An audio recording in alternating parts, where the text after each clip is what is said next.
Vampires have come to Grover's Corners. Well, Grover's Corners seems to have a vampire. I think. Hey there, welcome to David's Den. I am David and I like to talk a lot. So instead of annoying my friends, I turn to the internet so maybe I could talk about shit that you and I have in common. Or maybe you're just here for my dad joke sensibilities. Yeah, baby, yeah! Hey, either way, I'm here for it. But I just started a Stephen King readathon, and I'm on Salem's Lot, King's second published novel. So we're in the Book Nook today, where I get geeky, pretend I'm in a book club, pick a book apart, and give you a review. Now, as with any good book club, you don't just meet when you're all done with the book. No, you want to banter some ideas back and forth, right, as you read the book. So this is the halfway through review. I have read 205 pages of 401, bringing me to the halfway point right between chapters 9 and 10. I'm going to be giving you my thoughts on the book up to this point and tell you whether I think you will enjoy it or if you'll put in all the time to get here and then feel obligated to finish the crap. Have you read Salem's Lot? What are your thoughts? Join me in my imaginary book club of one by leaving a comment down below. Here we go.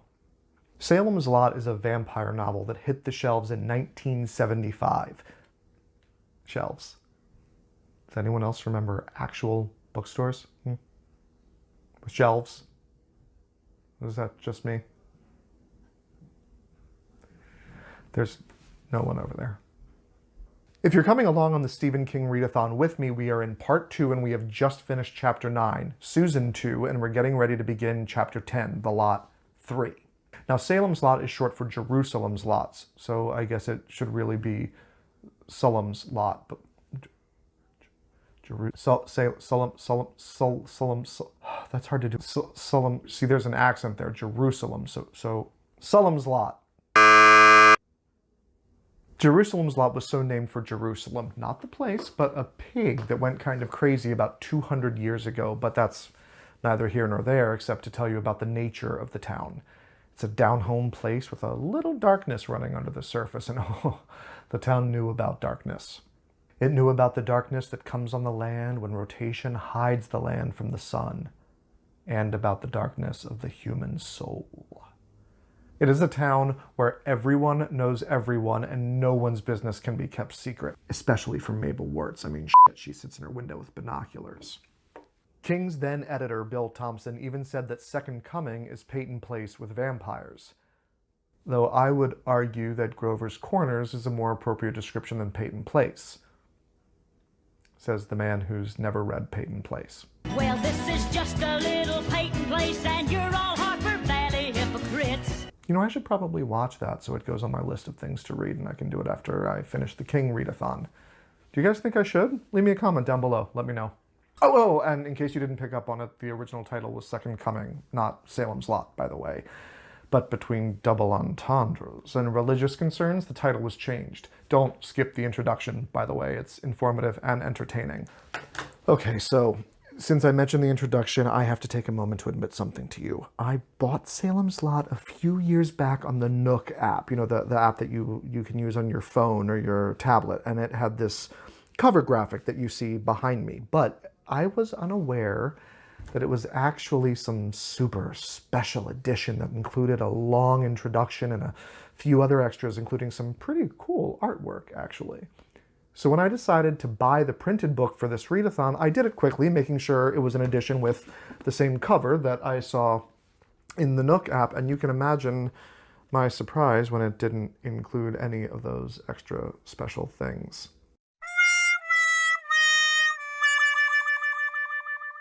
So, when I refer to the introduction, I am referring not to this printed copy, but to the super special edition that was originally published with this cover.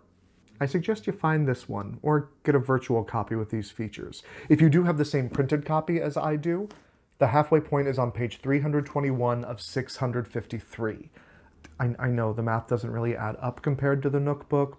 The super special introduction, you should read adds pages, I guess. I probably should have research that comparison so I could have given you the answer before I started recording, since I did pre-write this and I just didn't think of it. You were saying something about... Let me get back on track. Thank you, Mr. Jackson. So Samuel's Lot? Salem's Lot is a small town in Maine just a few miles up the road from Chamberlain where Carrie took place, or will take place since Carrie is set a few years in the future. Ben Mears, an author with one bestseller and a few kind of flops, kind of nots, returns to Salem's Lot. He had spent a few years here as a child, and he's back in the hopes of finding inspiration for his new book.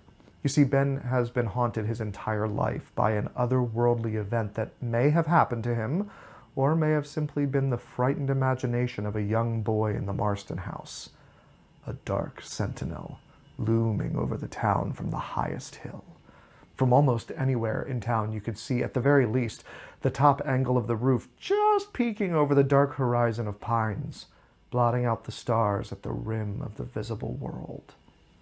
The Marston house became the emblem of evil and the inspiration of urban legend in Salem's Lot ever since Hubie Marston and his wife died in a gruesome murder-suicide back in 1939. It has been unoccupied ever since. Until now.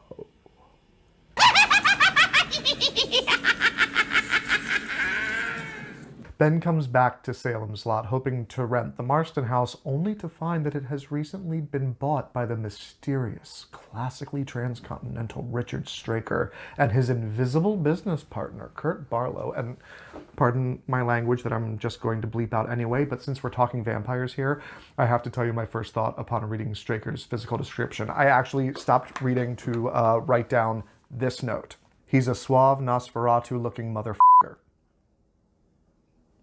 Seriously, I see Lurch in my head from the Addams Family, but if he had been placed in a Noel Coward play and then cast with Sir Anthony Hopkins. With the Marston house now occupied by this Nosferatu-looking motherfucker, Ben has to settle instead for a room at Eva Miller's boarding house, and all seems fine at first. I mean, it is a little mysterious that 3 people came to town at the same time, all wanting to buy the creepy house, and no one has even seen this Barlow fellow. But Ben starts to learn about the town and its residents. He makes a friend of Matt Burke, the English lit teacher at the local high school, and he strikes up a romantic relationship with Susan North. I mean, it's a little complicated because she still lives at home. But her dad likes Ben, so it could be worse. But then again, her mom hates him, so maybe it can't. Take it from me, parents just don't understand. I'm telling you, Stephen King put a creepy rundown manse looming over a Norman Rockwell painting and called the town Salem's Lot. Then, just after these new people arrive in town, strange things start happening. Bad things. Things I don't really want to tell you about because I'm trying to avoid spoilers, but it all seems to go back to that strange Nosferatu-looking motherfucker in the Marston house. Suffice it to say that there are clues that a vampire has come to Salem's Lot, but they are revealed very gradually. Are we there yet? So far the book has been a slow burn, a very slow burn, but then again, coming off of Carrie, which was such a fast-paced novel, it probably feels a lot slower than it is. No, don't get me wrong. Okay, I'm not saying it's a bad slow burn, but it is a little bit of a shock to the system. It's kind of like Servant of the Bones, if you're an Anne Rice fan. I had to start Servant of the Bones 4 times over 3 years before I actually stuck with the novel and finished it. And Bones is a great book. The style is just so different from Rice's other novels that I wasn't mentally prepared when I started it, and therefore I just couldn't enjoy it. Salem's Lot isn't so much of a different semantic style than Carrie, just a longer narrative. It's what we now identify as classic King, an intricate setup with impossibly detailed character development. If the 2 books were water, just stay with me here and forgive this terrible metaphor, and don't actually put your books in any water, please.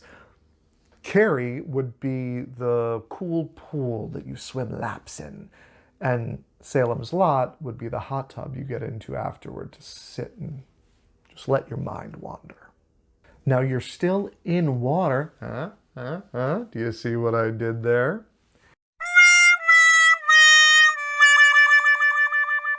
You're still in water, and there are enough stylistic similarities between the novels to know that you are reading the same author. But Salem's Lot is a much more ambitious narrative scope, if not so thematically resonant or poignant. Carrie tells us Carrie tells us right from the beginning that we are working toward prom night, and then the town and its intricacies unfold in complex ways as we get there. Salem's Lot takes the opposite approach. Yes, we do start with a strange scene in the prologue that seems like it happens in the future, creating a certain suspense with questions about where the story is going. But unlike Carrie, the prologue has not been referred to again in 205 pages, or 321, depending. It has been almost forgotten. We are taking time to learn the town and its intricate complexities first in Salem's Lot, and the story seems to be building slowly around it. In the now infamous and elusive introduction, King talks about his inspiration for the book, saying, "One of the ideas I had in those good old days was that it would be perfectly possible to combine the overlord vampire myth of Bram Stoker's Dracula with the naturalistic fiction of Frank Norris and the EC horror comics I loved as a child, and come out with a great American novel." But then the idea took a little bit of a turn. Instead of plotting out the story, he let it unfold as he wrote, because simply buckling your seatbelt and letting the story take over, that is storytelling. And storytelling is as natural as breathing. Plotting is the literary equivalent of artificial respiration. Jesus, take the wheel. So his characters take over and they live, sometimes with a lot of excitement, passion, or conflict. I want to kill these cops. But more often than not, just enjoying a stroll down to the soda shop on a nice evening, or having a beer down at Dell's. You know, the setup really reminded me of the stage manager's epic monologue at the beginning of Our Town, in which he sets the scene and then offers commentary. I played Dr. Gibbs in middle school. Hi, Misa. Ben and Susan's evening stroll to the soda shop is reminiscent of George and Emily's first date in Our Town, and then, well, all I could see in my head was Grover's Corners, replete with the milkman and the cemetery. Mr. and Mrs. Norton even remind me of Emily's parents. Then Paul Newman started reciting the narration in my head, and I enjoyed the book just a little bit more. Well, now is the time to tell you. I think that the Cartwright interests are building a new bank in Grover's Corners. Had to go to Vermont for the marble, I'm sorry to say. Let me explain. Similar to the epistolary style of Bram Stoker's Dracula, we live with one person at a time in Salem's Lot, one per chapter, thus the format I mentioned earlier. At the halfway point, we've just finished Susan 2, the second chapter from Susan's perspective. The narration doesn't go quite so far as to make them letters or diary entries, but we do still get a third-person omniscient narration. Now we see Susan's for a while and sit with her thoughts before the next chapter, where we sit with Ben or Matt or even Salem's Lot itself, because King treats the lot as its own character. It's an excellent way of letting us know what's going on around town, of setting up the peripheral circumstances that I am sure will all come together by the end of the book.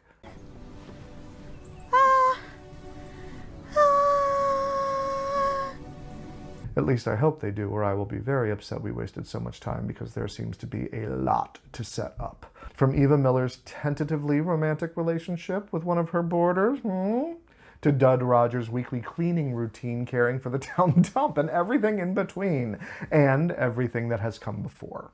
The Lot 1, the first chapter in which we spend time with the town, gives us a blow-by-blow of the day. It starts at 4 a.m. with the Griffin boys milking cows at the farm, then hopping around town from person to person and place to place, all the way through to 11:59 p.m. as a few people lie awake in bed, and it's one of the maybe 5 clues we've gotten so far to the sinister goings-on, so... I'll never tell. But that gets me back to my point. While it is all interesting, the narration is a little rambling, and it's drawn out as King buckled his seatbelt and let the story take over. Jesus, take the wheel. What? I want to kill these cops. Then the Our Town analogy idea popped into my head, and suddenly it all seemed to click. Now, if you don't know Our Town, please go read it or watch one of the many stage productions that have been filmed. It is a beautiful story, originally written by Thornton Wilder, and it usually is presented with a fantastic cast. Personally, I would recommend the PBS Great Performances episode, which captures a 1989 performance starring Spalding Gray, Penelope Ann Miller, and one of my favorite actresses of all time, Frances Conroy. I'm also rewatching 6 Feet Under right now, by the way. All right then, f*** this. F*** you. F*** all of you with your sniveling self-pity. And all your lousy parents. My lousy parents while we're at it. And I wish you could be my mother. I bet you thought, oh, she left the melon baller in there. She's growing old and forgetful.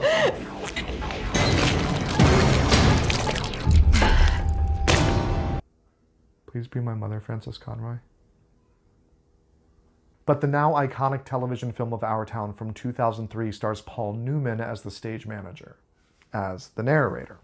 The passage in Salem's Lot about the pig, the one the town was named after, begins with Jerusalem's Lot was incorporated in 1765. Yeah. Felt like the start of a chapter in a history textbook. King does pepper the story with fun details to keep it interesting. Right, the very next sentence is a parenthetical digression to a mishap with a sparkler during the town's bicentennial. Maybe it's just me, but starting the chapter with "the lot was incorporated," I just tuned out. It was one of those passages that I had to read 5 times because my mind was wandering. Let's smoke another one, bro. Until I read, on a map, the 2 main roads gave the town an appearance very much like a telescopic sight. Well, that gave me the image of a bullseye on a small town, which led to the thought I mentioned earlier of King putting an X marks the spot on a Norman Rockwell painting. Norman Rockwell paintings then always make me think of our town and Paul Newman, if you will indulge me for a moment. Well, the town took its name from a fairly prosaic occurrence. One of the area's earliest residents, a dour, gangling farmer named Charles Belknap Tanner. Well, he kept pigs. One of the large sows was named Jerusalem. Jerusalem broke out of her pen one day. Feeding time, escaped into the nearby woods and went wild and mean. Tanner warned small children off his property for years afterward by leaning over his gate and croaking at them, "You keep me out of Jerusalem's wood lot if you want to keep me guts in your belly." The warning took hold, and so did the name, which proves little. Except that perhaps in America, even a pig can aspire to immortality. That main street, known originally as the Portland Post Road, had been named after Elias Jointner in 1896. Jointner, House of the Representatives for 6 years up until his death, which was caused by syphilis at the age of 58, was the closest thing the personage in the lot could boast, with the exception of Jerusalem the pig. And Pearl Ann Butts, who ran off to New York City in 1907 to become a Ziegfeld girl. But Brock Street crossed Jointner Avenue dead center and at right angles. And the township itself was nearly circular, although a little flat on the east, where the boundary was the meandering Royal River. On a map, the 2 main roads gave the town an appearance very much like a telescopic sight. And that was it. My interest was grabbed once again. The story does take a while to really pick up speed. It wasn't until a little after page 100, ebook, a quarter of the way through the novel, that we had our first true WTF moment surrounding the horror element. Almost everything we've read has to do with Bennett and Susan's courtship or other normal day-to-day activities. The insidious, sinister element that is being introduced seems to be acting more like a vampiric virus that slowly moves through the town and then picks up speed exponentially as more people contract and then spread it. We're halfway through the book before we get the first scene in which we even confirm that we live in the world of Bram Stoker's lore. Now, I only say that because in every vampire story, the rules are different, and you can never be sure if said vampire will be awake during the day, or be hurt by garlic, or just look at the difference in Anne Rice's Vampire Chronicles from more classic Bram Stoker-inspired lore. God, I wish there had been more movies made of Anne Rice books. I would love to have an excuse to read her entire canon again. Continue. You were saying something about... But King was inspired by Dracula, and Salem's Lot seems to be following those rules, even giving homage to the narrative style. Did you want to say hi, Bruni? Are you going to show people how beautiful you are? No, you're just going to show them your butt? I want to reserve my thoughts on how successfully Salem's Lot compares to Dracula as inspiration until I finish the book. I kind of put my foot in my mouth in the Carrie halfway through review.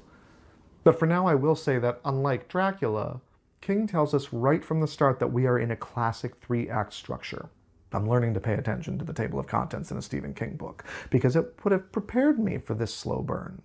It tells us where we are and therefore how long we sit in each section. Part 1 is the setup, Part 2 is the dilemma and struggle, and then Part 3 is the fight and the fallout. Then always a denouement and an epilogue, and a prologue. At least it was the same structure in Carrie, and I recall that from other King books I've read in the past. And I don't mean the denouement is in the prologue, I mean a prologue is in a prologue, but I said epilogue, so I thought I should mention the prologue too. Glad I got that cleared up.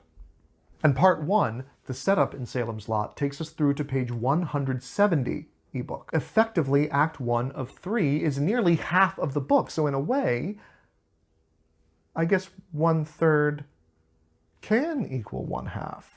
Yes, it is. Yes, it is. Yes, it is. Take that, Miss Story. I like having this table of contents. Probably would have prevented some of the drag I felt coming off of Carrie had I just paid attention. It's classic, and it prepares us for what we're about to read. It serves the same function as a playbill, actually, perhaps even a playbill for the 3-act play Our Town, which would give us time and setting for each act. Knowledge we wouldn't have going in if we didn't read the program, but knowledge that is provided for us in order to help our understanding and enjoyment of the story. I wish I had paid attention to this before I started reading, but I mean, what can you do? Now that I'm at the halfway point, and it does seem like the pace is picking up, now that it seems like the vampiric virus is spreading a little faster, you could say, the story is becoming urgent, truly engaging, and I think maybe about to cross over into the category of page-turner. I expect that the pace will keep picking up because it feels like more and more peripheral people are being drawn into the main plot line with Ben and Susan, and all of the time it took to learn the town and its people and its history is going to be worth it. Of course, I'll have to finish the book before I can tell you whether or not it is. So will you be pissed off at the halfway point of Salem's Lot? Will you be eagerly flipping pages to see what happens, or will you be trudging through begrudgingly because you feel obligated to finish it? My advice to you is this.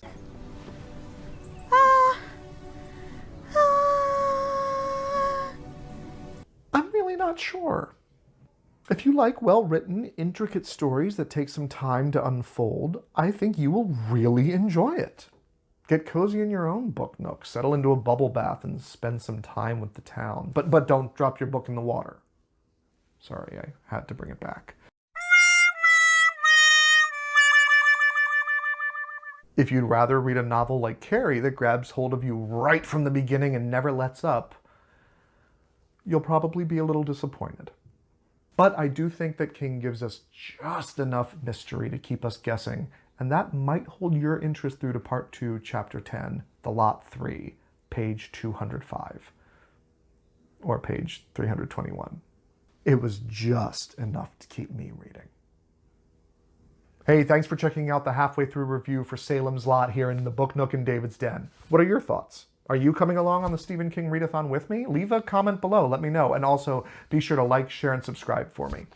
I hope to see you over the next few weeks as I finish reading Salem's Lot, watch and review the made-for-television adaptation, and compare the miniseries to the original source material. But first up, I'm taking a deep dive next week into the book and asking, is Stephen King's Salem's Lot the Antichrist to Bram Stoker's Dracula? See you then.